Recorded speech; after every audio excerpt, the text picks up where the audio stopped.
اونٹ کی ٹانگ کاٹنے کے ظلم میں اور الزام میں گرفتار کیا گیا تھا، جن میں سے 2 ملزمان نے اعتراف جرم بھی کر لیا۔ سانگڑ میں 2 روز قبل یہ واقعہ ہوا تھا، جس کے اوپر پھر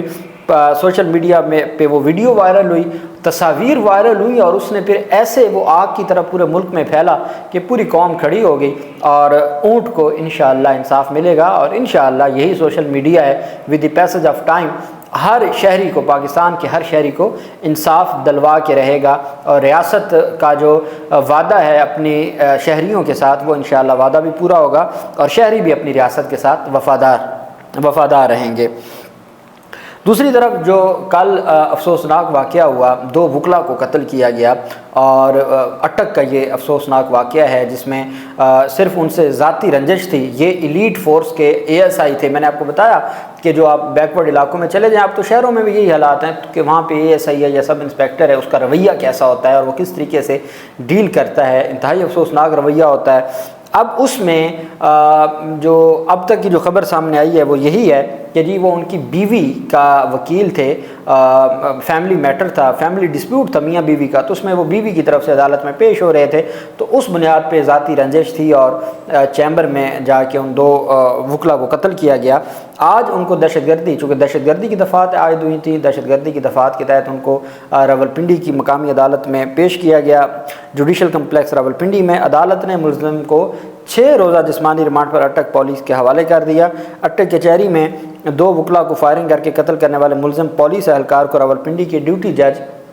عادل سرور سیال کی عدالت میں پیش کیا گیا۔ اٹک پولیس نے عدالت سے 10 دن کے جسمانی ریمانڈ کی استدعا کی تھی۔ عدالت نے ملزم کو 6 روزہ جسمانی ریمانڈ پر پولیس کے حوالے کرتے ہوئے ملزم کا DNA کروانے کی بھی ہدایت کر دی۔ گزشتہ روز ضلع اٹک کچہری میں 2 وکلا کو قتل کرنے والے کے خلاف دہشت گردی اور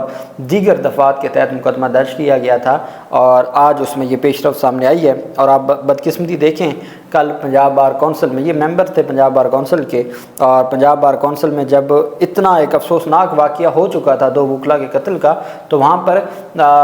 فنڈز کی تقسیم کی تقریب جاری تھی پنجاب بار کونسل میں، اور وہ تقریب منسوخ نہیں کی گئی تھی، بلکہ وہاں پہ سینئر قیادت بھی تھی اور انہوں نے وہ تقریب بھی کی ہے۔ تو اگر اس طرح سے قیادت ہو اور وہ صرف یہی پتہ ہو کہ جی 5 ارب روپے پنجاب بار کونسل کو دے دیے، 1 کروڑ روپے فلاں ہائی کورٹ بار کو دے دیے، تو اس سے وکلا کو کوئی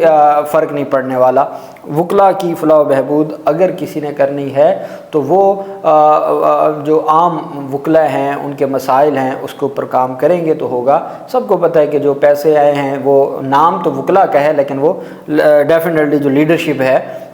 سو کالڈ لیڈرشپ، وہی اس کو انجوائے کرتی ہے اور وہی پھر ان کے کام بھی کرتی ہے۔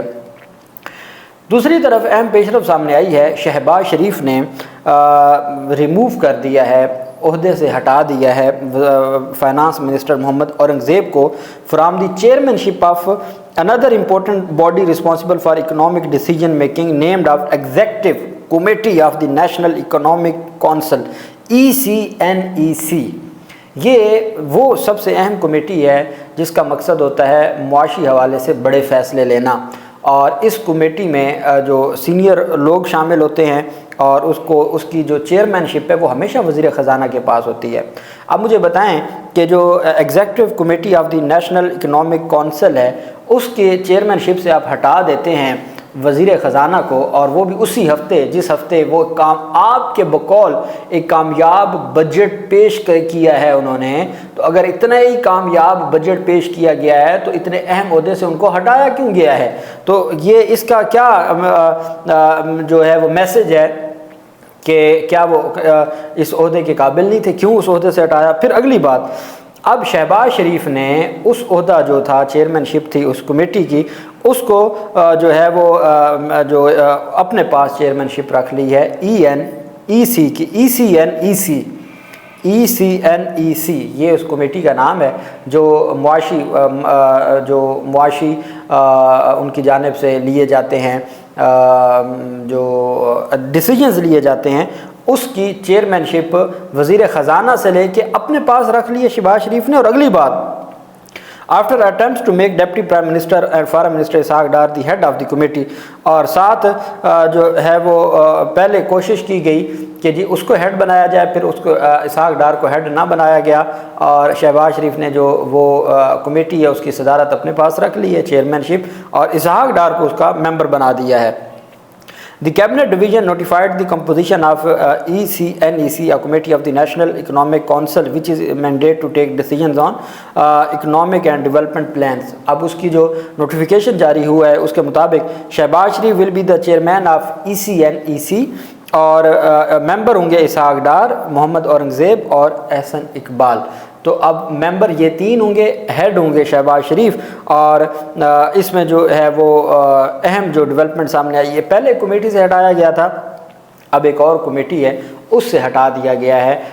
محمد اورنگزیب کو، اور وہ HBL کے حوالے سے آپ جانتے ہیں ان کا بیک گراؤنڈ ہے، اور ان کو بیرون ملک سے، وہ پاکستان کے شہری نہیں تھے، اور ان کو فرمائشی طور پر، خصوصی طور پر کابینہ کے اجلاس میں اس کی جو